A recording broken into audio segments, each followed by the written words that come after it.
What do you mean 346 people can be killed and nobody's held accountable for it? Yes, we're going to talk about Boeing. Ethiopian Airlines Flight 302 crashed on the 10th of March 2019. 157 people died. Lion Air Flight 610 crashed in the Java Sea just off of Indonesia on the 29th of October 2018, killing 189 people. Both planes were the Boeing 737 MAX 8. To explain to you why these two Boeing planes crashed in the last 2 years, we're going to have to go back to 2010, and this series of events actually starts with Airbus and the upgrades they made to their single aisle plane. So the Airbus A320neo has new engines which are 15% more fuel efficient. This saves airlines a lot of money, which you can obviously see why this would be a problem for Boeing.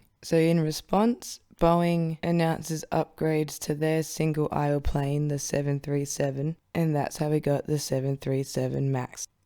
Boeing's upgrades were also more fuel-efficient engines, which are bigger than the engines that are usually on a 737. Now you see, Airbus, when the planes are on the ground, they sit higher, and Boeing's are closer to the ground. So Airbus could just put the new engines where the other ones were and get on with their day. Boeing couldn't do the same thing because it would be scraping on the ground. Their planes were too low. So their solution to this was putting them so they're just higher than the wing. But you couldn't simply just do that and carry on, because pilots were reporting that when they're going down the runway and taking off, and when a plane hits full thrust, the nose starts to tilt upwards. And if it goes too far up, it will stall. So then Boeing's answer to that was the software MCAS, MCAS, which stands for Maneuvering Characteristics Augmentation System. And this was a sensor and a stabilizer that would bring the nose down if it was going too far up. Now, to my understanding, from my research, it seems like this MCAS system would kick in when it's hit full thrust and was meant to help pilots take off and avoid the nose going too high and stalling. But I think it remained on even while flying, so if it was going full thrust while just flying, it wanted to bring the nose down, and that's what brought down these two planes. Now, for the record, that last bit is me connecting dots together, but the dots are pretty close, that's why I've connected them. So I would just like to quickly add, I've seen on mainly American news shows, they try to blame the pilots, which I think is very wrong, because it was not their fault, especially when Boeing was trying to sell these planes as virtually the same as the 737s,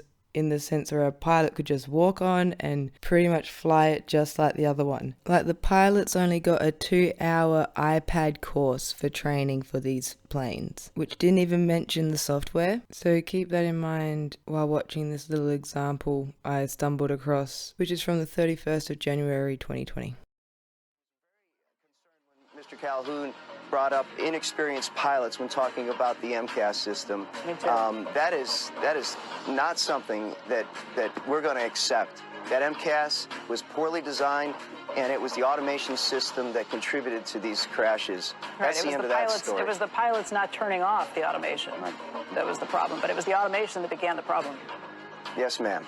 See what I mean? It's like, excuse me, lady, it's very difficult to turn off something you don't know is there, so perhaps lay off people that are also victims of this. Here are the airlines that bought the 737 MAX series, and to my understanding, the 737 MAX 8 has been grounded worldwide. Alright, let's go through the issues here. Other than the software which made the plane's nose go down, directly causing a crash, we have to look at the bigger picture of why was that software there to account for the nose going up. Why did the nose go up? Because the engines were bigger and higher on the plane. And why were they like that? Because Boeing had to have the same upgrade as Airbus, but their workhorse plane wasn't equipped, and instead of re-engineering everything, they kept tweaking it here and there. Also, they could use the same name, the 737, and sell it at the whole convenience to the buyer, to the pilot. It's the exact same. Don't worry about it. Same plane, more fuel efficient. And look where it got us. Now here's some details about the different planes in this MAX series. Alright, so they've already showed us that they rush through the process of design. They cut corners, deadlines, competition, and profit reasons. So it really isn't hard to imagine that being through the whole process. And my jaw hit the floor where I found out they make a plane in 9 days. They're at points where this Boeing factory were making 42 planes a month. Now I'm going to show you how they make the planes. This is the factory they have in Renton, Washington. Alright, a hollow fuselage is made in Wichita and then trained over to the factory in Renton, which is where the first 3 days are spent on the interior, the wiring, the plumbing. Day 4, they stick the wings on and the tail, the wheels in. By the 5th day, they're filling it in and starting the test. By the 6th day, they have power on the plane and they run a few more tests.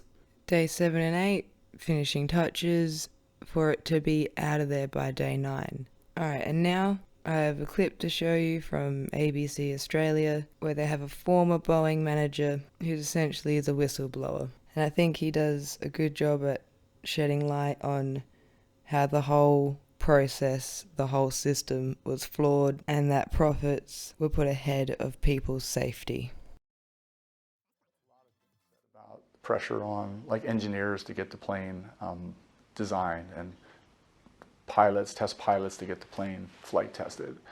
I can tell you with 100% confidence that there was equal, if not greater, pressure being put on production workers. Something happened in the translation from let's build a high quality, safe product to let's get it out done on time. So in that regard, you were most concerned about, I suppose, safety defects being inadvertently injected into these planes? Correct. So what do you think was motivating Boeing to put this sort of stress on their workforce? We were trying to get airplanes out to customers. And profits, I suppose, as well, came with that? Yes, but when you inject that schedule pressure, that very relentless type of schedule pressure, and you put people and you work on those types of hours, and your performance metrics and all your indicators that you should be paying attention to are telling you things are going bad. That should have been enough warning. There's more enough warning in there to stop and slow down and do it right, and that didn't happen. And I think at one point you even said that that you wouldn't put your family on a Boeing plane. I said I was hesitant to put my family on a Boeing plane. I was the only time in my career that I felt that way, and I stated as much to the general manager based on what I was seeing. I didn't know it at the time, but when I was communicating with the general manager at my concerns that the Lion Air airplane was in the production system somewhere in that, either inside the factory or just outside the factory. At one point, one of the managers said that he couldn't shut down the factory. I think he said that at the time that you'd seen military operations shut down for much less. How did that make you feel? My first thought was, just because we're a profit-making organization doesn't give us the right to take chances like that with people's lives. You've also gone through and found that there were more safety incidents involving the MAX planes. What did you find out, and how important do you think that information is? We're talking about 380 so airplanes, 13 incidents, 2 fatal crashes on top of that, and that represents 4% of 387. So basically 1 out of every 25 airplanes had already had a safety incident in their short lifespan. How crazy is that? So my main takeaway from all of this is those people should not have died. None of this should have happened. If you wanted to make your plane better, Boeing shouldn't have cut corners from the get-go. Like, subscribe, and share this one, because the only thing that matters to these companies other than their profits is their reputation. And when something like this happens that could have been avoided, we should make them wear it.